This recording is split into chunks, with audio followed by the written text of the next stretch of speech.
La Guerra de los Pasteles. La Guerra de los Pasteles fue el primer conflicto bélico entre México y Francia, y formalmente tuvo lugar el 16 de abril de 1838 y el 9 de marzo de 1839. Las primeras décadas de la historia independiente de México fueron de anarquía y desorden en los aspectos económico, político y demográfico. La inestabilidad del país se reflejaba en todos los órdenes de la sociedad y en particular en las fronteras. La migración ilegal y el contrabando eran comunes por la falta de vigilancia.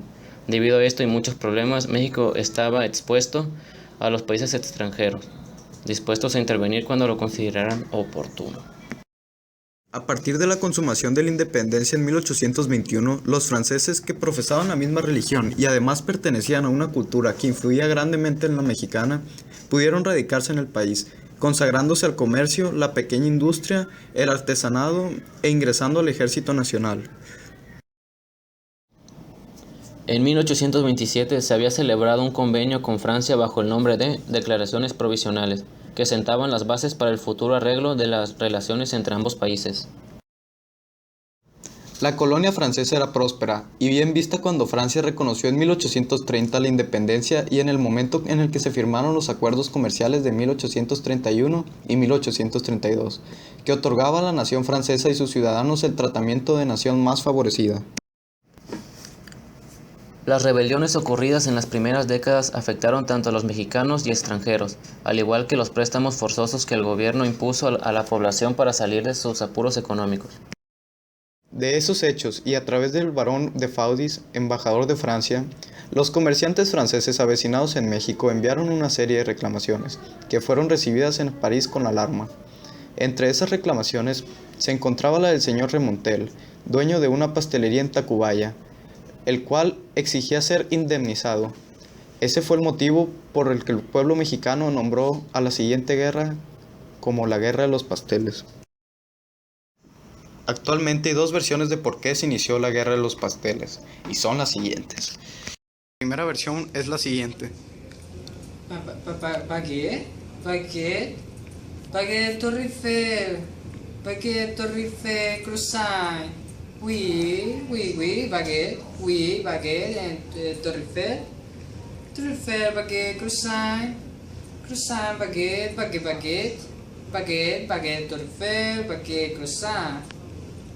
croissant, Tour Eiffel, baguette,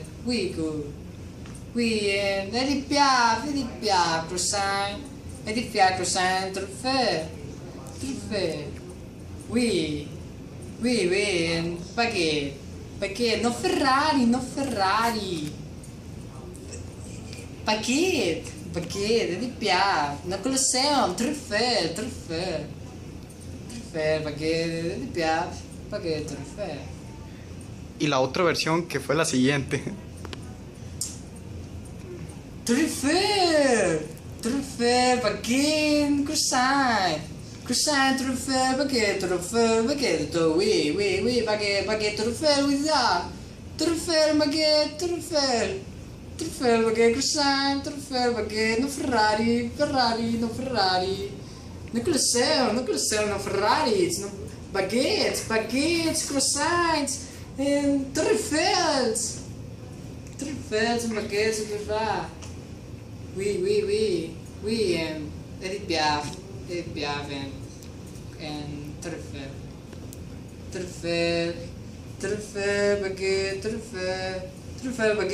baguette, oui, Tour Eiffel, baguette, croissant, and Tour Eiffel, là, oui, croissant, oui, croissant, baguette. De Faudis, en un comunicado a su gobierno, le indicaba que había que actuar con energía. Al responder, el ministro de Relaciones a las reclamaciones francesas y no estar de acuerdo. En consecuencia, De Faudis pidió sus pasaportes y abandonó México y regresó a Francia, para volver en marzo acompañado de 10 barcos de guerra que apoyaban las reclamaciones de su gobierno. De Faudis redactó el 21 de ese mes un ultimátum al gobierno exigiéndole el pago de 600,000 pesos para cubrir daños ocasionados a los franceses. Exigía también que fueran retirados varios oficiales del ejército y se exceptuara a los franceses de los préstamos forzosos, expidiendo una ley especial. fondearon frente a la isla de los Sacrificios en Veracruz, amenazando con invadir el territorio mexicano si México no cumplía con las condiciones de Fotis. Como el gobierno de Anastasio Bustamante se negaba a tratar con de Fotis mientras hubiera fuerzas navales francesas frente a Veracruz, el comandante de estas, almirante Basoche, declaró bloqueados todos los puertos del Golfo, incautó a las naves mercantes mexicanas, comenzando un bloqueo que duraría 8 meses, desde el 16 de abril de 1838 que se rompieron las relaciones. Al ver que México no cedía ante la presión, Francia envió en octubre 20 barcos más bajo el mando del contraalmirante Charles Baudin y se reunió en Jalapa con el ministro de Relaciones Interiores y Exteriores de México, don Luis Cuevas, quien se negó a exceptuar a los franceses de los préstamos forzosos y de ventajas comerciales. Aceptó pagar la indemnización de 600,000 pesos en un plazo de 6 meses. Inconforme, Baudin amenazó con iniciar las hostilidades el 27 de noviembre, lo cual realizaron 26 navíos con 4,000 hombres, que atacaron San Juan de Ulúa causando graves daños y un gran número de muertes. Retirado desde su regreso de Estados Unidos, Santa Anna observó los movimientos de la escuadra enemiga y decide actuar.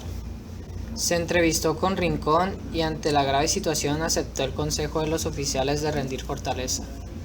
Los franceses obligaron a Rincón a reducir la guarnición de Veracruz a 1,000 hombres, a recibir a los expedicionarios e indemnizarlos.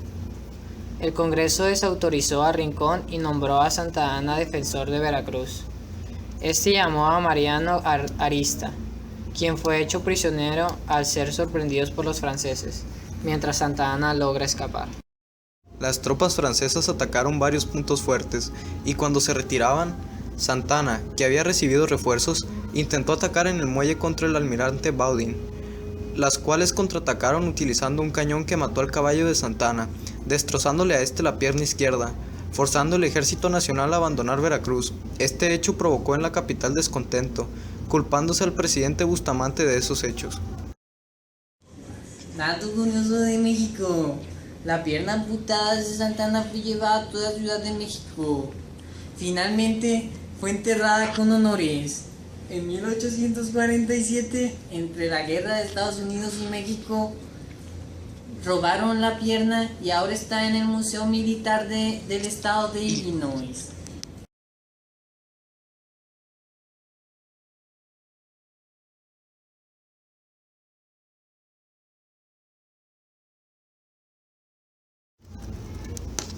La intervención de Santa Anna en la defensa de Veracruz le sirvió para recuperar su prestigio, lo que capitalizó muy bien, habiendo logrado que lo propusieran para ocupar la presidencia en tanto Bustamante salía a combatir un alzamiento federalista en Tampico.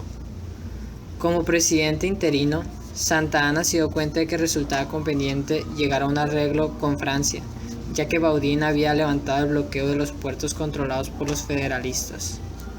Por otra parte, el ministro inglés Richard Pakenham intervino con el fin de evitar daños al comercio británico, quien consiguió reunir a los representantes mexicanos con el almirante Baudin. El 9 de marzo de 1839 se firmó un tratado de paz, en el cual México se comprometió a pagar las indemnizaciones exigidas, 600,000 pesos en total, en plazos cómodos y de modo que no podría afectar la economía mexicana en ese entonces. Francia retiró a cambio la flota invasora, desistió de la indemnización a los gastos de guerra y el desconocimiento de las declaraciones provisionales de 1827, devolviendo además las naves incautadas.